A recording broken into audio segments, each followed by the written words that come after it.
Hello everybody, welcome back to Let's Play Hearts of Iron 4 Kaiserreich. So, let us continue. We're currently at war in the United States. We're trying to help MacArthur win the Civil War. If we can get him to join, if we get him to win, he'll join the Entente.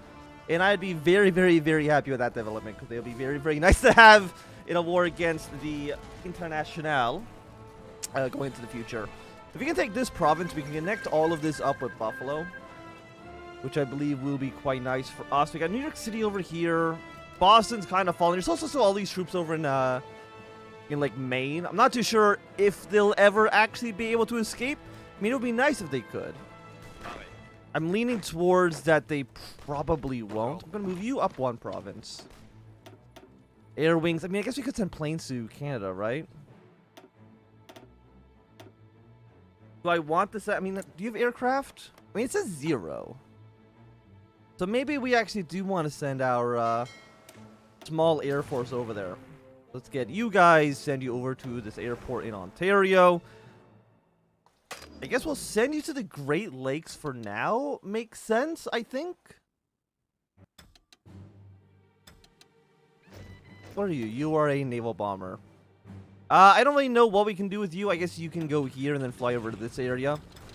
Bomb any potential CSA naval vessels. Okay, so we did take this out. We've connected you up to Buffalo, so that should give us some more supplies, which is quite nice. I think our main job now is really just pushing our way toward Chicago. And then, because we're not actually at war with the American Union State and the PSA. Canada is. But we're not. We're actually just at war with the CSA, so I don't have to worry about having to take casualties from, you know, the Huey Long government or the Pacific government. We should be okay there. You know what? That actually seems pretty good. Give me the riches of Africa, please, and thank you. And I think you guys just kind of go for it. I mean, we can take Cleveland. We can take Chicago. We've got Buffalo under control. New York City is a state. So it is something that we do need to be aware of. We get supplies from Buffalo into our territory. Actually, I don't know, to be completely honest with you, but we do need to take you back. You guys into Cleveland. You guys should be on this front, please and thank you. And just go towards Chicago. It's the only thing I've ever asked. The only thing I've ever wanted. To make you go around like this. Cleveland is also a supply hub, which is quite nice for us. Okay, we got the war in the desert, which we are nominally in favor of the Ottoman Empire, because Egypt can declare war on us at some point in the future, and I would like to avoid that if at all possible. With you guys here, taking Cleveland. We've got you. It's going to take 6 days, because I'm guessing they kind of blew up the trains, which is not great for me. We'll assign you into this army. What do we want to build? Give me one more military factory. Thank you. I'm going to deny all your requests. Australia, I will take the guns. Thank you very much. Are we down guns? We are. Oh, because these are set to infinite. Don't make an infinite number of units right now. I can't really afford that, unfortunately. Excavation, I think we can't take right now. Artillery, we're on our way getting. Do we want tanks? You know what? Give me the 39 Recon Company. I think that seems decent enough. How's resistance, by the way? 68, 70. It's not so bad. Again, as long as it's not an average of 80%, we are absolutely a-okay. I want to shrink your line down more. I don't want these units being here. Them attacking this province doesn't really do too much for me. Tripolitania is clear war on the Ottomans. Yemen's at war with the Ottomans. A lot of people are at war with the Ottoman Empire right now. Also, it is 39. We are pretty close to the potential breakout of the Second Weltkrieg. Currently, we're at 65% world tension. They just need 10% more. I'm trying to remember what they can... Oh, you've actually connected... Oh, the CSA is very close to being killed. I'm very, very happy with this. Dispute amongst the Volga kings. Colony of Hatzvolga, effectively conquered in 1896, is still composed of traditional kingdoms with few official powers, but with a powerful influence of the population. The biggest of these is the Mosi Kingdom, headed by the current Mogo Naba, Nabo's Kum II. It holds the legacy of the most powerful kingdom in the region for French colonization, which spread its power far beyond the capital of Ogadao of neighboring kingdoms. However, other kingdoms such as Tengago, Bada Nagorma, Bosalma, and Ogoya still exist along with their kings that continue to influence in HOI4. So we get compliance or more resistance. It's only for 30 days. Is that really something I need to actually be worried about? Divide and conquer. Also, I have 322 political power. I did not notice that. My bad. Go to war economy, please. And you know what? Yeah, give me extend the conscription. Extend the conscription's like not even really a penalty. Also, do you guys connect? No, you're close to connecting main to the rest. There we go. Now we've got a full connection. And also, all these CSA troops are basically stuck. So yeah, the CSA should effectively be dead now. I think actually you guys can probably stop attacking. Can I infantry expert? No, not quite yet. Because once the CSA is dead. Oh, Greece actually joined the new Bund. Oh, I'm actually very, very happy to see that. That actually is nice. It means they will be anti-Russia, which is a benefit for us because they'll be able to offer another front against Serbia whenever, you know, Serbia eventually joins up with the Russians. Also, Austria still has not won their war against Hungary. I'm sure eventually they'll get there, right? Eventually. Okay, Ministry of War, Queen of the Battlefields. Yeah, infantry attack, defense. It's always nice. There's never a time, I think, where you do not want to be boosting up the power of your infantry. And we have our boats over here. How many planes they got? Oh, they actually have a lot. Okay, we don't want to, I don't want to sacrifice my aircraft for no reason. Anti-air upgrades. 1940, you know what? It's a little ahead of time, but I'm more than, okay taking it for the time being. And how are these guys doing? I mean, yeah, they have, like, no supplies. The Canadians are doing very, very well. I really thought, initially, that the Canadians were just going to fuck it all up. And get themselves capitulated like within a day. But luckily that didn't actually happen. For months now, rumors of a highly effective network operating east of France have reached our intelligence service, but has proved impossible to get truly hold of. Indeed, it seems that none of their operatives even know the name of their hierarchical superior, and meetings are kept in strict minimum. But we finally have contact with leader, enlisted textile and industrialist Paul Drungler, codenamed Commandant Marshal, a citizen of the Reich.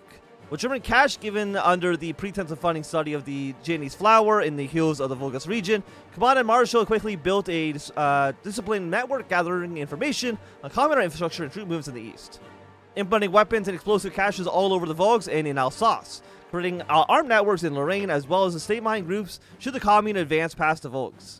However, unbeknownst to the German patriots, Zunger believes that Alsace is rightfully part of France, and his network has been gathering an immense wealth of information from within the German intelligence framework, as well as cultivating links with the armies of the Reich and the disgruntled Alsacian soldiers and officers.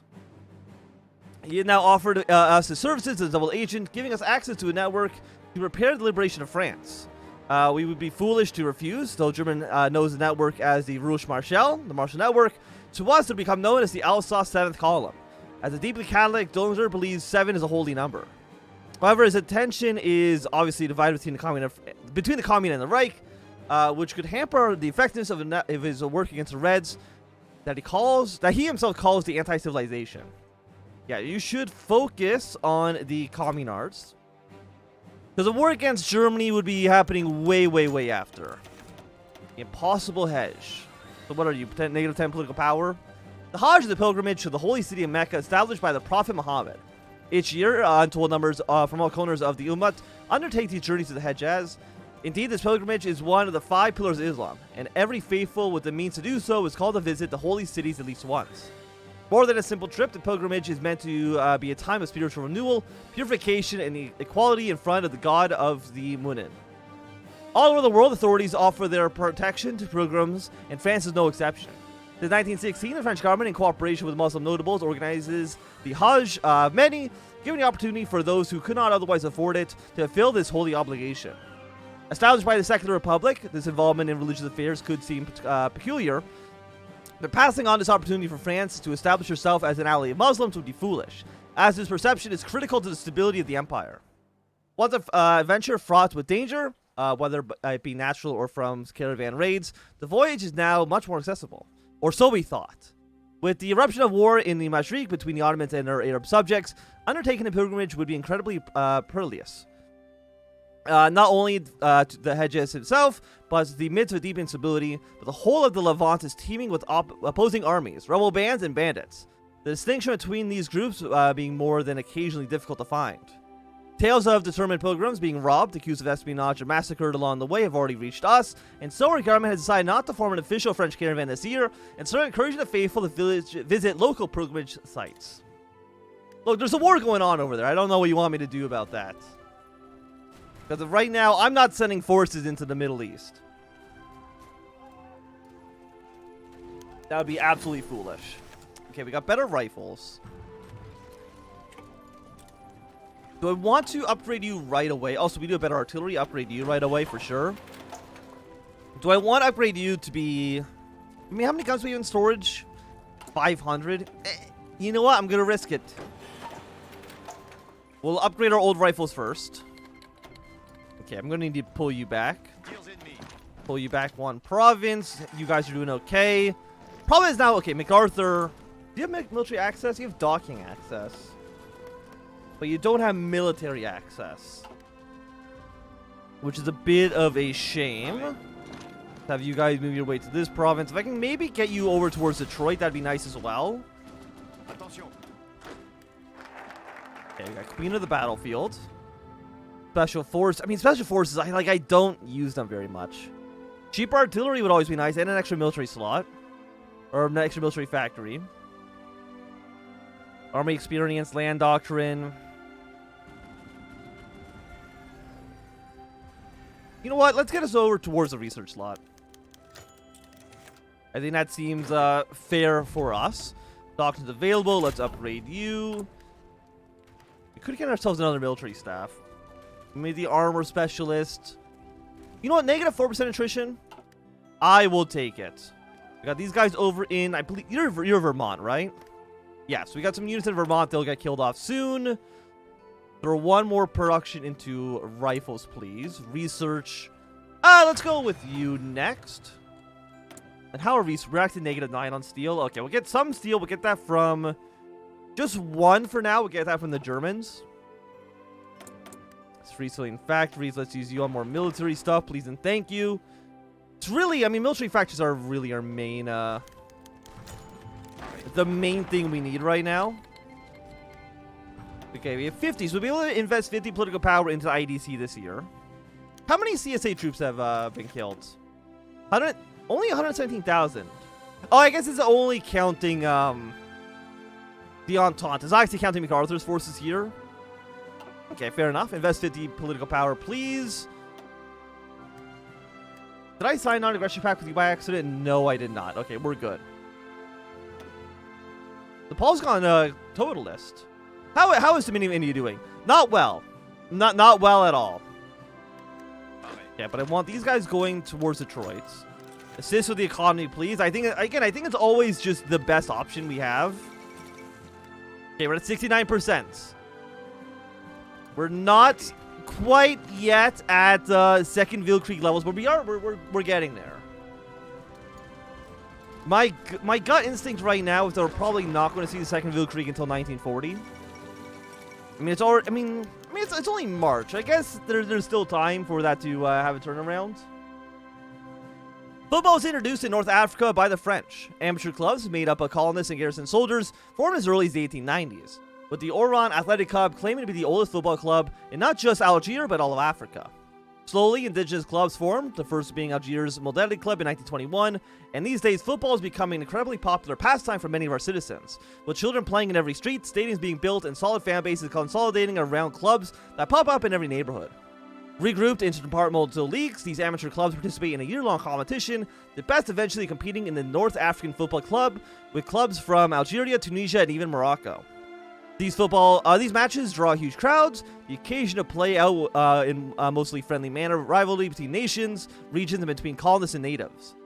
This later phenomenon has increasingly worried authorities who want to avoid at all costs that Muslim clubs be incarnating any kind of contention with colonial order.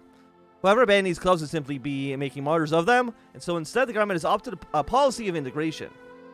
Pressuring clubs that field both natives and colonists, a policy that has proved unpopular on both sides, but slowly seems to be bearing fruit. This year, North Africa Cup final is played between Algeria University Racing and Algeria Galicia Sport, with the University Club winning 2-0 after a tense match, and goal was narrowly avoided by the club's goalkeepers, a young man named Albert Camas. Maybe if you watch football, that name means something to you, but it means absolutely nothing to me. Hey, Hungary finally lost the war. Fantastic. I mean, it took them long enough. And it looks like how they're going to be going is that they should be doing a unification, which is nice. I don't think they're going to be going down the military occupation path. Hopefully. The SRI, though, they have almost unified Italy, which is terrifying. It's really, really not good for us. Okay, Officer Corps. What do we have here, baby? We can get something out of this. Smoke and fire. You know what? 5% breakthrough. We lose organization. Slower when we're almost done organization. More reconnaissance.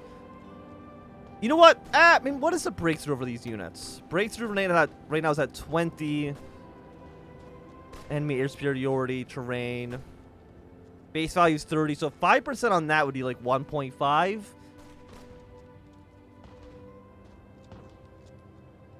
Maybe we do. You know, let's just wait until we can get more doctrine. That'll probably be a little bit better for us. And Detroit has fallen. Absolutely fantastic. But I do think that at least right now, it's going to be a good time for us to end this episode. So thanks everybody for watching. My name is Ep.11. If you enjoyed, give me a thumbs up. Not enjoying, throw thumbs down. You want to see more, subscribe, and goodbye.